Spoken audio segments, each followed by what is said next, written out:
Welcome, ladies and gentlemen, to Autism Fridays with Christopher Cleveland. Welcome back to Autism Fridays with Christopher Cleveland. I'm your host, Christopher Cleveland. In this news section for this episode, I lament to say that I have arrived at a difficult decision. After much careful deliberation and enough time and work to confirm it, I have decided that this will be the last season officially for the podcast. The reasons are manifold, but to start with, I'm not getting any questions in the question forum that I can answer anymore. Second, my work schedule means that I'm often scrambling to complete recordings in time for the deadline to release an episode each week. Thirdly, when this podcast was begun, we were in lockdown in 2020, hoping to mitigate the virus. It was my goal then to come up with ideas and suggestions for things that parents and guardians of autistic children could do in order to benefit their children in meaningful ways during the lockdown. I am confident in concluding that I have had success with that, and I no longer feel that this podcast serves the purpose it once did, not least when there have been more successful ways in which I have been able to be an autism advocate, chiefest among them working with autistic youth in both my mentoring job and my new remote work job. I have even become a point of contact in the school district for accommodations, assistance, etc. that can be provided to my charges in the time that I have been a part of the mentoring program. There is, however, one additional hidden reason that I haven't gone into much length about, but is more practical. I applied for grad school last month, and while I was mistaken in the deadline to the point of still having 2 months to go before my application is to be looked at, I'm erring on the side of caution now. Because if I do get accepted into grad school, the implied demands of such a feat, my mentoring job and possibly caregiving job, as well as my martial arts career, could all conspire to ensure that I don't have enough time or energy to record the podcast. So, in the spirit of Mental Health Month, practicality, and more, this will be the last season of the show. Does this mean that there will never be another show? No. I might circle back to it when I have a bit more time and energy. Heck, I might even reboot it with actual video footage of yours truly to enjoy on the second round, unlike this first one. A pause and a resurgence certainly worked well for the show Samurai Jack, which I admit I've binged sometimes, and certainly holds the potential to work for this. It's just that even if I don't, for instance, get accepted into grad school, there's no other practical course of action.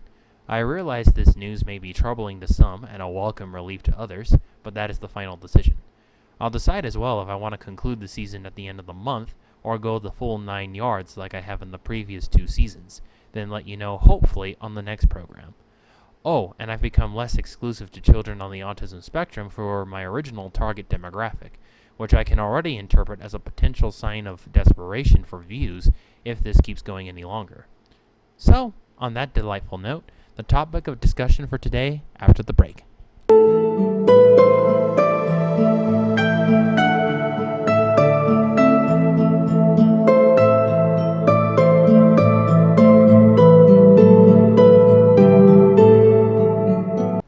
Thank you for tuning back into this episode of Autism Fridays with Christopher Cleveland. I'm your host, Christopher Cleveland. For this episode, I wanted to discuss an organizational tool or two that I have come across in my remote work job. These are psychological strategies which have also been clinically proven to work and are easy to teach to children, whether or not on the autism spectrum. In this job that I've worked, when it comes to organizing our lives, there are 2 areas of interest, and those are both space and time.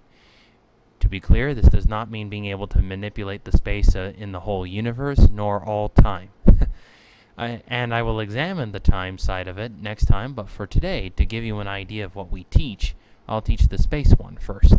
Universal to both is a 3-step formula which is applied to tasks relating to organization. They are summarized as analyze, strategize, and attack. First, we analyze what is still useful to us, what isn't, and what holds us back from becoming more organized.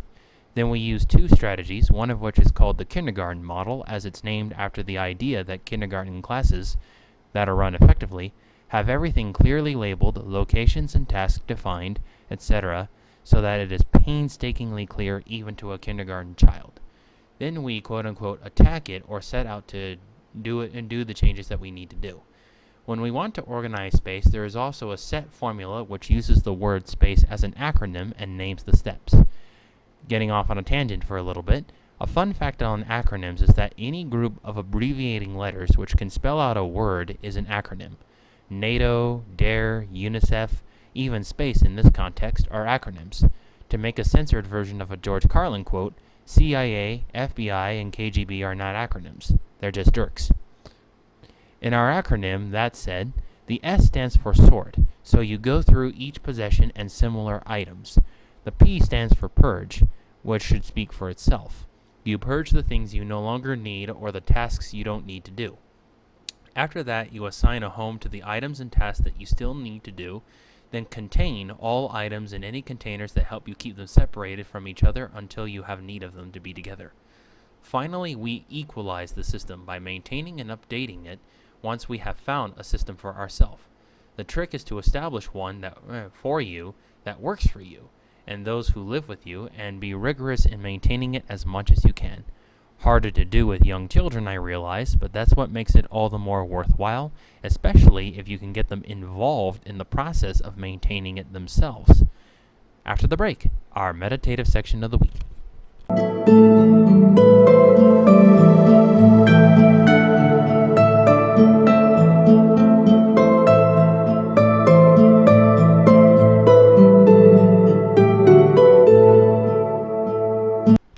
Welcome back to this last segment of Autism Fridays with Christopher Cleveland. As ever, I'm your host, Christopher Cleveland. For our meditation segment this week, get anything that you can use which can act as a sword. This can be a baseball bat and a screamo stick, such as I have, and if you're lucky enough, as I am, the most ideal would be a wooden bokken sword, which is shaped like a samurai sword. Stand in a stance where, at narrowest, your feet are directly in line with the shoulders and pointing ahead of you. Hold the blade in line with the belly button and a ways out so that if someone pushes it inward, they don't jam it into your belly on accident or on purpose. Take a deep breath in through the nose and fill up the belly and the chest. Belly first, by the way. Hold it for no more than 5 seconds, then let it all out chest first through the mouth. Your focus here is reaching a point where what you have in your hands becomes an extension of you, rather than a separate object you picked up. Close your eyes as you do so, this way the image has an easier time sinking in. Do this for as long as you like, then slowly raise the blade over your head until it's pointing with the hilt at a 45-degree angle away from your head. This way the blade points diagonally upwards going behind you as it's raised up. Squeeze in the elbows so that they at least point straight forward and relax the shoulders. When you exhale, take a good long time to exhale through the mouth and ensure that the blade takes as long as possible coming down, or at least matching the breath's length. And of course, when you're breathing in, make sure to raise it up for the time equivalent to your inhale. A good thing to do to ensure a relaxed hold is to ensure that you can hold it with the ring, pinky, and thumb fingers of both hands, as a tendency is to wrap our full hands tightly around such things. Repeat this as many times as you want, then slowly bring yourself out of it by slowly opening your eyes. And then taking a couple of deep breaths and letting the hands slowly fall down, letting go on one hand. This has been Autism Fridays with Christopher Cleveland, and I'll see you next time. This episode is dedicated to the Grand Area Mentoring Program.